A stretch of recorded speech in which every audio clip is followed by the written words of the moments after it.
నాటుకుపోతుంటే చెంపలు కెంపున నాలై కాంతిని ఇస్తుంటే చూపులు తేనె దారాలై అల్లుకుపోతుంటే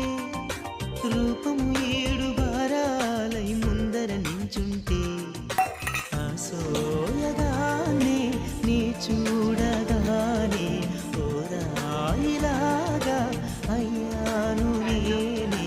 అడిగ పాదముని అడుగు వేయమని కదలలేదు తెలుసా నిజంగా కళ్ళతో